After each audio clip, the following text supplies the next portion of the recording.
these are questions that came out of my time as CEO Shadow. Just wanting to kind of understand a little bit more about your management style and some of your thinking behind some of the things that go on. Thanks for the interview.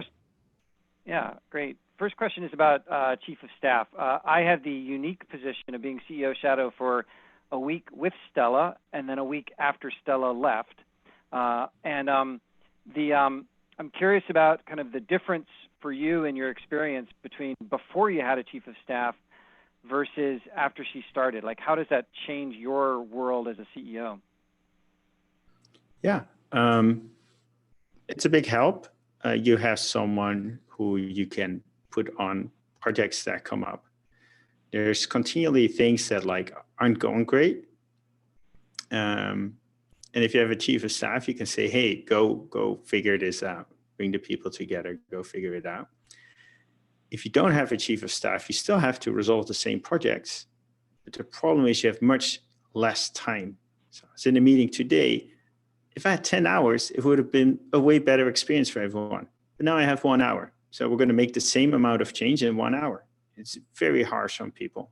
It's not fun for everyone involved, including me, but it's mostly very rough on the people, the people who are executing and whose job it is. So a Chief of Staff can gather more data and take more time explaining and get to a better decision, better implemented with more buy-in from the company.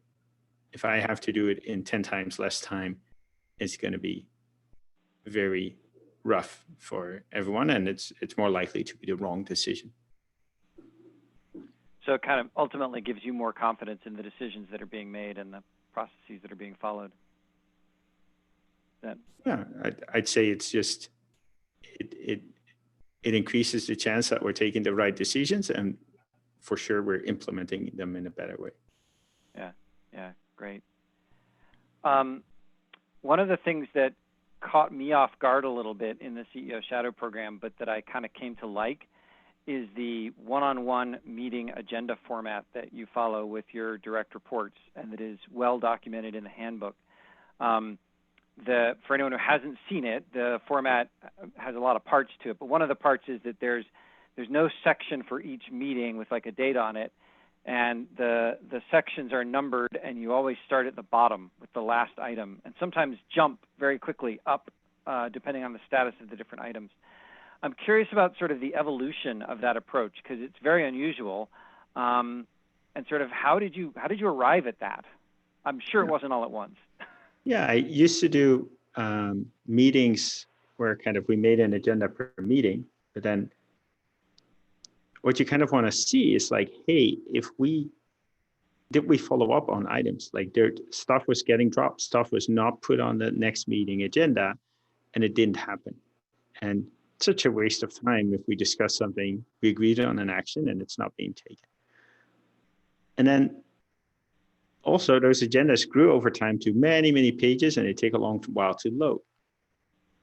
And it doesn't make sense to use the document itself for version control, because that's what you're doing. If you have like a header, this is the date. It's like with Git, you no longer need the version control. Like the version control is there. With Google Docs, you can go back in history. So don't use your own version control. Trust Google Docs. You can go back in history. So when an item is done, you delete it. So if we discuss something and it's done, or it was just an FYI, we delete it right there in the meeting together so that we have kind of consensus on that's being deleted. And that meant that we didn't have to recreate the agenda. We just add items to it and take when we think of something, and we take them off when they're done. Yeah, that's awesome. Do you look at the one-on-one documents between meetings? Sometimes. Pretty much only during the meeting. Sometimes, yeah. I think I do it like 20% of the time. I hope my reports do it 80% of the time. Sure, yeah. And do you think other people in the company should be using that format? Like, is that an approach that you're starting to sort of promote kind of down the tree? I think so. It's a very big learning curve to use it. I've had a lot of reports that tried other formats. I've never been convinced another format was better. And I think some of the reports are seem to, like, after training, it seems to be a good and workable format. I've not seen anything faster. I think it's a great format, and I think we should use it throughout GitLab. However, there's such a steep learning curve that I haven't said, okay, this is how every one-on-one happens now, because I don't want people to be kind of half educated on this format and still being forced to use it. Right. Right. Yeah. Also, it doesn't do any good if everyone's spending their time trying to learn the format that the CEO says they should follow rather than doing their work. Yeah. I think it's worth the time. However, we haven't set up a good course on how to learn it. So then you're like, then everyone is, suppose people implement it in the wrong way. That will be kind of sad. Right, right. So speaking of meetings, one of the things that I noticed, and I think everyone notices, is your meetings all end, if not on time, then certainly before the half-hour mark. And that's not necessarily true throughout the company, as much as we try to promote that idea. I'm curious, first off, like, you get lots of gaps between meetings. What do you do with the gaps? Yeah, stand up, get something to eat, check my Slack, check my texts, check my email, walk over to my wife, who also works from home. Gaps are great. I think running over in a meeting is very disrespectful to everyone in that meeting. You don't know what their next meeting is. In fact, like running over the last 5 minutes, where we do speedy meetings at GitLab, they end at 25 minutes. Running over that last 5 minutes, like, you're basically preventing people from going to the bathroom, which is not great. So I think it's very disrespectful for meetings to run long. You can always schedule a next meeting, but running long, there's no excuse for it. What do you think we can do to get people to respect that last 5 minutes throughout GitLab? And I'm especially thinking, like, speedy meetings are great, but they're only on the calendar. They don't throw up the alert telling you, it's time for your meeting to end. Yeah, but great. Zoom has that functionality. It would be great if we can configure that where the meeting just counts down and ends. Ooh, there's an interesting idea. Okay, we'll have to try that. And also, we should be more vocal to it, about it. I think not all our leaders are leading by example, and I think people can speak up. Like, look, it's 25 minutes. It's done. Yeah. Can I ask a question about Valley meetings if I don't name companies? Sure. Okay. So your Valley meetings, really interesting. You're obviously excited about some of these companies that you invest in outside of GitLab. I noticed that for the most part, they're very early stage, so very different from kind of where GitLab is today. So I'm just curious about sort of how you choose your investments and kind of what's your vision for your portfolio. Yeah, so I wouldn't call it a portfolio because it's not aimed at financial return. I invest if things wouldn't have existed without my investment. I invest in companies that will make a difference and in which I can make a difference. So it has to be super ambitious. And it has to be like, if I'm not funding it, no one's funding it. I'm going to do some competitive round with, where if there's other investors, take those people have more time, that will be more professional about it. Don't take my investment. Interesting. Talking about coming back to GitLab, so much of what we do at GitLab in terms of management and communication approaches are unique and cutting edge. I mean, not just that we're all remote, because that's a big part of it, but also the way we use Google Docs, a lot of the intentionality of informal communications, the asynchronicity, the heavy transparency, handbook first, and like that idea of really editing the handbook as the process of creating new policies. group conversations, public streaming, iteration. I mean, there's just so much that we do that's unique and amazing. I'm wondering if, and you get asked about it all a lot, do you ever get tired of being the spokesperson for all these ideas? And, you know, because after a while it starts to seem obvious to us. And I'm wondering if you just tire of that. Like, you know, come on, people, rest of the world, figure it out. I don't get tired of it. You don't have to pay me to talk about GitLab. I love this organization, and right. And apparently it isn't obvious. Otherwise, we would not be asked about it continuously. I am very grateful that we have people like Darren Murph who talk about it full time and take a lot of load off my plate. But I think we should keep spreading the word. And yeah, I cringe a little bit when people say, oh, we're not in the office, so we can't collaborate. Or like, we need a whiteboarding solution. Like, I think our like creative thinking and quickly getting input from people, our process is better than whiteboarding.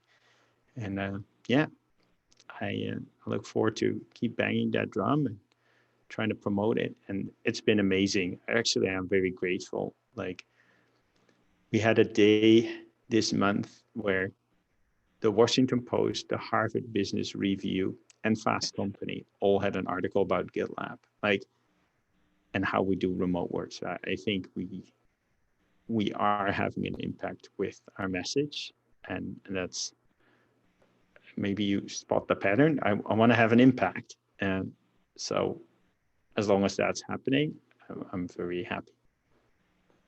Have you ever thought about writing a book about some of the techniques that we use? Yes, it's in the works with a book publisher. Excellent. So a lot of top tier executives sort of describe themselves as fitting sort of certain kinds of companies in certain stages. So they say things like, you know, I run marketing teams for companies that grow from $500,000 a year to $50 million a year, or something like that. And then when their company they're at gets to $50 million a year, they leave and go to another $500,000 a year company, right? I'm curious as to, like, do you have a description for yourself when you think about your whole career? I mean, not just GitLab, but like, decades, right? Do you have a way that you think of yourself and of your kind of role in the business world? Yeah. Look, apparently I can do everything up to this stage. So we're certain about that. I at least once made it with one company. And then where your ceiling is, it's hard to say. The role changes. I think I still can have a big impact by setting the right goals. Goal setting is a lot harder than I ever thought. And for example, today I spent a lot of time with teams to like help them with goal setting. And I think that can have an enormous impact. So I look forward to continuing that. I think the founder CEO role is a bit strange in that, well, in a lot of functions, like you grow out of a person, you recruit a new person. The CEO founder role typically grows with the company. That's both because you're supported by reports who have a lot of experience in their functional area.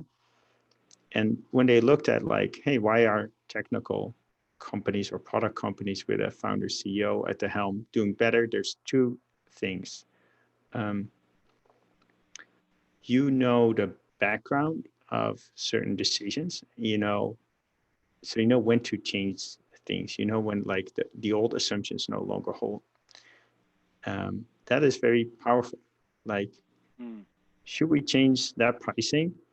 Well, I know how I came to that pricing, and I know it wasn't a very scientific process, and so I know what should give. Right. Then the second reason is because they've been with the company for a long time, they have more legitimacy. So it's easier for them to kind of implement a decision, convince everyone, or at least have a decision not be delayed. So that's what the literature says. And then, yeah, just like everyone else's job at GitLab, there's constant scrutiny, and at some point I might be hitting my ceiling, and I hope that the board won't hesitate to replace me. Well, I hope it's not soon. That's just my too. opinion. Okay, my last question is about vision.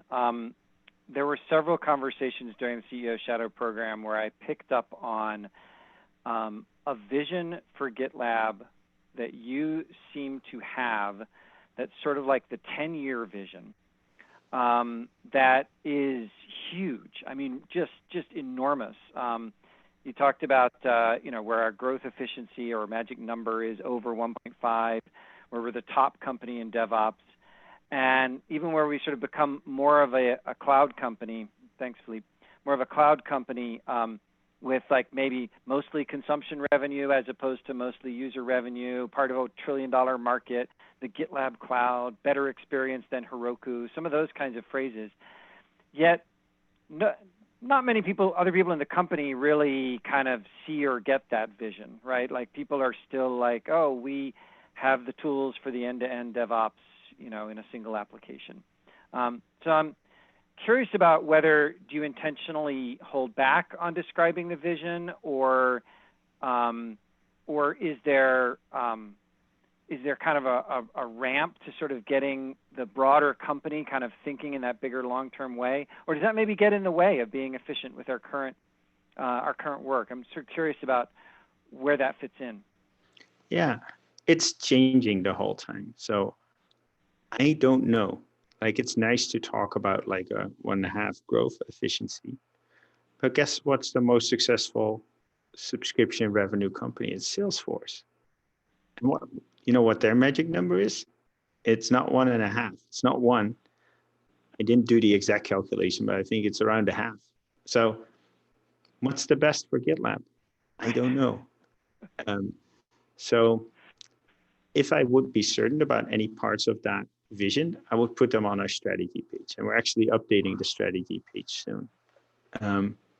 But I don't know whether we should do consumption revenue or license revenue. I don't know whether 1.5 or 0.5 is the right growth efficiency.